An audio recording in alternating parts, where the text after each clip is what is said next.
Master mu के वापस आ जाने के बाद फेंग व्यू उनके पास जाती है क्योंकि वो उनसे पूछना चाहती है कि आखिर वो है कौन और कहाँ से आई है।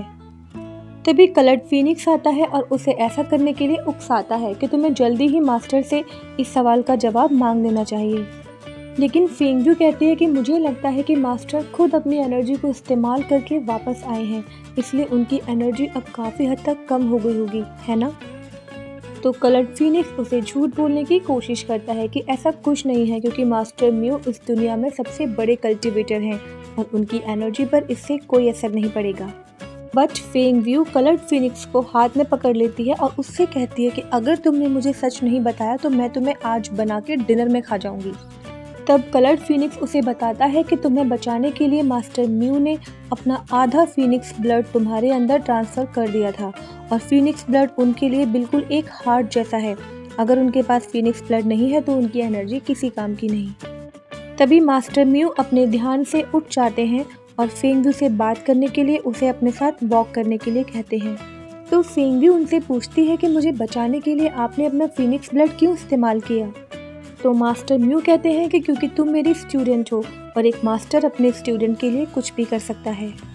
इसके बाद फेंग व्यू मास्टर म्यू से अपनी पुरानी ज़िंदगी के बारे में पूछती है और ये भी पूछती है कि अब करंट सिचुएशन में हमें क्या करना चाहिए। तो मास्टर म्यू उसे समझाते हैं कि खुद पर भरोसा रखो और किसी भी हाल में खुद को किसी से कम मत समझो, बाकी सब मुझ पे छोड़ दो। ये सब मुझसे शुरू हुआ था और इसे मैं ही ख़त्म करूँगा। और रही बात तुम्हारी पुरानी ज़िंदगी की, तो एक बार सब कुछ ठीक हो जाए उसके बाद मैं खुद तुम्हें वहाँ भेज दूँगा जहाँ से तुम आई हो। दूसरी ओर झाओ जी फेंग व्यू से माफ़ी मांगने के लिए और उसे खुश करने के लिए उसके फेवरेट इंस्टेंट नूडल्स बनाने की कोशिश करती है और इस काम में जुआन भी उसकी हेल्प करता है, जो अपनी स्पिरिट एनर्जी की मदद से बहुत जल्दी ही इंस्टेंट नूडल बनवा देता है। इसके बाद झाओ जी इंस्टेंट नूडल बनाकर उन्हें लेकर फेंग व्यू के पास जाती है। फेंग व्यू नूडल्स को टेस्ट करती है और झाओ जी से कहती है कि ये बहुत यम्मी है, अब मैं तुम्हें कभी भी एक बैड कुक नहीं बुलाऊंगी। इसके बाद झाओ जी फेंग व्यू से माफ़ी मांग लेती है और दोनों पहले की तरह से अच्छी फ्रेंड्स बन जाती हैं। इसके बाद झाओ जी जुआनगी को धन्यवाद कहने के लिए उसके पास आती है, लेकिन जुआनगी उसे सीढ़ियों के पास सोते हुए मिलता है। जुआन को इस तरह सोता हुआ देखकर झाओ जी उसे बहुत ही प्यार से निहारने लगती है। इसके बाद झाओ जी खुद को कंट्रोल नहीं कर पाती और धीरे धीरे जुआन के करीब आने लगती है। तभी जुआन की आंख खुल जाती है और झाओ जी अचानक से शर्मा के उससे दूर चली जाती है। उसे कुछ भी समझ नहीं आता कि वो किस तरह से जुआन का सामना करे। जुआन उसे इस तरह देखकर कहता है कि क्या तुम सच में मुझे सिर्फ थैंक यू कहने आई थी। ये सुनकर झाओ जी वहाँ से घबराकर जाने लगती है, लेकिन जुआन उसका हाथ पकड़कर उसे रोक लेता है। इसके बाद वो अपनी फीलिंग्स को कंट्रोल नहीं कर पाता और अचानक से झाओ जी को किस कर लेता है।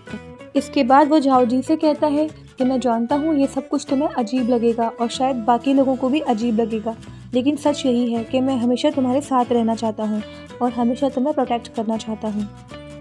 अगले सीन में महारानी दरबार में सभी दरबारियों को जुनलिन के खिलाफ भड़का देती हैं कि जुनलिन डिमोनिक्स के साथ मिलकर जुनवू क्लान का नाश करना चाहता है। दरबार में महाराज भी एक पपेट की तरह से बैठे होते हैं, जैसे कि उनका खुद पर कोई वश ही ना हो, और उन्हें वहां देखकर सारे दरबारी महारानी की बात पर विश्वास कर लेते हैं।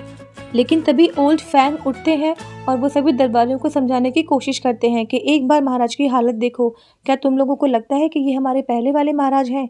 क्या ये तुम्हें एक कठपुतली नज़र नहीं आते? ये सब महारानी का किया हुआ है, और अगर प्रिंस जुनलिन गलत हैं तो उनके खिलाफ कोई सबूत भी तो होना चाहिए।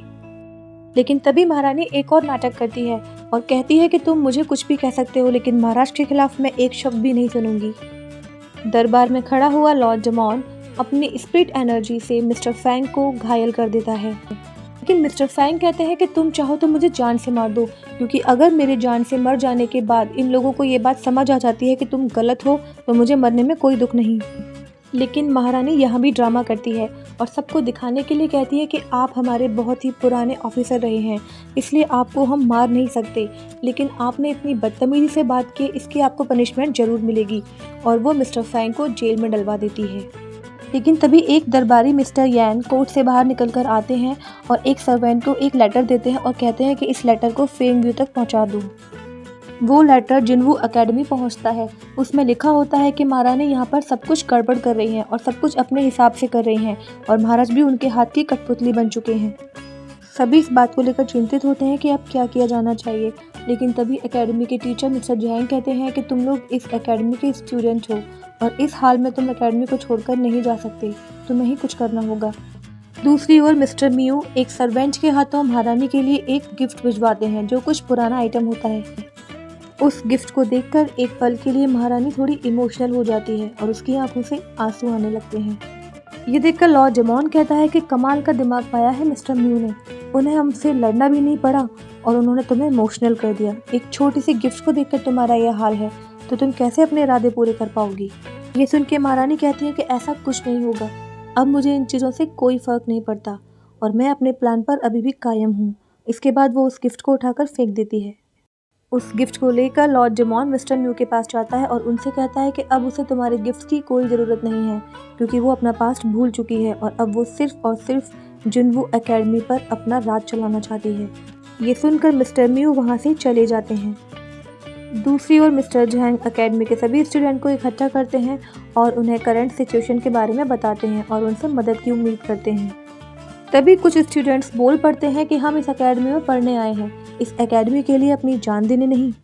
ये बात सुनकर मिस्टर म्यू को बहुत दुख होता है और वो गुस्से से स्टूडेंट से कहते हैं कि मुझे उम्मीद नहीं थी कि इस एकेडमी में अब इस तरह के स्टूडेंट्स भी आने लगे हैं। तभी उनके मुंह से अचानक खून निकलने लगता है और वो सभी स्टूडेंट से कहते हैं कि जो भी एकेडमी को इस कंडीशन में छोड़कर जाना चाहता है तो जा सकता है। फेंग यू मिस्टर म्यू से कहती है कि मुझे बहुत बुरा लग रहा है कि ना मैं आपकी मदद कर पा रही हूँ और ना ही जुनलिन की। इसके बाद मिस्टर म्यू कहते हैं कि अगर हम इस हारी हुई बैटल को जीतना चाहते हैं तो सिर्फ एक ही तरीका है और वो हो तुम। अगर हमें इस बैटल को जीतना है तो तुम्हें अपनी खोई हुई पावर को वापस पाना होगा और इसके लिए तुम्हें वापस वहीं जाना होगा जहाँ से तुम आई हो। हमें एक बार समय को पीछे करना होगा तभी हम जीत सकते हैं। तो फेंग यू कहती है कि अगर सिर्फ यही तरीका है इसे जीतने का तो मैं ये करूँगी। इसके बाद वो अपने मन में प्रॉमिस कर दी है कि मैं किसी भी हाल में अपनी एनर्जी को वापस लेकर आऊँगी और जुनलिन के लिए वापस लौटूंगी। फेंग यू के जाने के बाद वहाँ जुनलिन आ जाता है जो उन दोनों की बात सुन चुका था। इसके बाद वो मिस्टर म्यू से पूछता है कि आप किस एनर्जी की बात कर रहे थे जो फेंग यू को वापस लेकर आनी है। तो मास्टर म्यू कहते हैं कि ऐसी कोई एनर्जी नहीं है, मैंने झूठ बोला था क्योंकि अब मेरी स्पिरिट एनर्जी इतनी कम हो चुकी है कि अगर पूरी जिनवू एकेडमी भी मेरा साथ देना तो भी मैं उन लोगों को नहीं हरा सकता और मैं फेंग यू को इस सब से दूर रखना चाहता हूँ। इसलिए मैं चाहता हूँ कि वो वापस वहाँ चली जाए जहाँ से वो वापस आई है। ये सुन के जुनलिन को शौक लगता है और वो तुरंत फेंग यू से मिलने उसके रूम में जाता है। उस वक्त फेंग यू सो रही होती है और जब वो नींद में हल्की सी आंखें खोलती है तो उसे अपने सामने जुनलिन दिखाई देता है। वो कस के खींच के उसे अपने पास लिटा लेती है और उसके माथे पर किस कर देती है। इसके बाद वो नींद में बड़बड़ाने लगती है कि कितना अजीब सपना है, मुझे ऐसा लग रहा है जैसे तुम मेरे पास हो, लेकिन तुम यहाँ कैसे आ सकते हो, तुम तो यहाँ आ ही नहीं सकते। तभी उसके पास में लेटा हुआ जुनलिन बोल पड़ता है कि किसने कहा ये सपना है, तुम अपनी आंखें तो खोलो। तभी फेंग यू अपनी आंखें खोल देती है और जुनलिन को अपने साथ लेटा हुआ देखकर चिल्ला के उठ जाती है और उससे कहती है कि ये एक लड़के का कमरा है, तुम कैसे आए यहाँ पर और झाओ जी कहाँ हैं। तो जुनलिन उससे कहता है कि तुम जल्दी रेडी हो जाओ, मैं तुम्हें कहीं ले जाना चाहता हूँ। इसके बाद वो फेंग यू को शॉपिंग कराने ले जाता है और फेंग यू उससे पूछती है कि ये तुम्हें अचानक शॉपिंग का ख्याल कहाँ से आ गया। तो जुनलिन कहता है कि मेरी मास्टर म्यू से बात हो चुकी है और मुझे पता चल चुका है कि तुम यहाँ से बहुत दूर जाने वाली हो, इसलिए मैं आज का दिन तुम्हारे साथ बिताना चाहता हूँ, अपनी सारी परेशानियों को भूलकर, कल्टीवेशन भूलकर, अपने सारे दुश्मनों को भूलकर सिर्फ तुम्हारे साथ रहना चाहता हूँ। इसके बाद वो दोनों पूरा दिन साथ में घूमते हैं, साथ में खाना खाते हैं और एक दूसरे के साथ को एंजॉय करते हैं।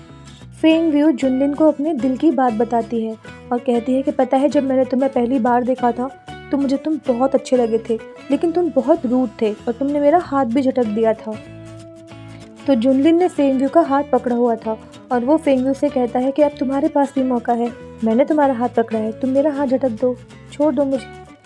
तो फेंग यू कहती है कि ऐसा कभी नहीं होगा, मैं तुम्हें कभी नहीं छोड़ सकती, मैं बहुत मुश्किल से किसी से प्यार करती हूँ, लेकिन अगर एक बार प्यार करती हूँ तो उस रिश्ते को हमेशा निभाती हूँ और मैं तुम्हें कभी भी नहीं छोड़ सकती। बहुत ही जल्द मैं अपनी एनर्जी को रीगेन करके वापस आऊँगी और हमारी सारी समस्याओं को सुलझा दूँगी, उसके बाद हम हमेशा साथ रहेंगे। बस तुम्हें मेरा इंतज़ार करना होगा और मुझ पर भरोसा रखना होगा। और जुनलिन प्यार से उसे देखता रहता है। इसके बाद वो दोनों एक दूसरे को किस करने लगते हैं और साथ ही खो जाता है उस एहसास में जिसमें जुनलिन को पता था कि बहुत ही जल्द वो उससे बिछड़ने वाला है। और फेंग को ये उम्मीद थी कि बहुत जल्द वो अपनी एनर्जी को गेन करके आएगी और जुनलिन का साथ देगी। देखते हैं इन दोनों में से किसकी उम्मीदें पूरी होती हैं, लेकिन इसके लिए आपको मेरे साथ बने रहना होगा। हमेशा की तरह वीडियो को लाइक करें, शेयर करें, कमेंट करें, चैनल को सब्सक्राइब करना तो बिल्कुल भी ना भूलें। और इसके साथ ही मेरा नया चैनल जिसका नाम लाइफ विद दिव्या है, जिसका लिंक मैंने डिस्क्रिप्शन बॉक्स में दे दिया है, please guys, please please please support that channel also. I really need your support for that channel. So मैं सिर्फ रिक्वेस्ट कर सकती हूँ कि प्लीज़ उस चैनल को भी सब्सक्राइब कर लीजिए। Thank you so much.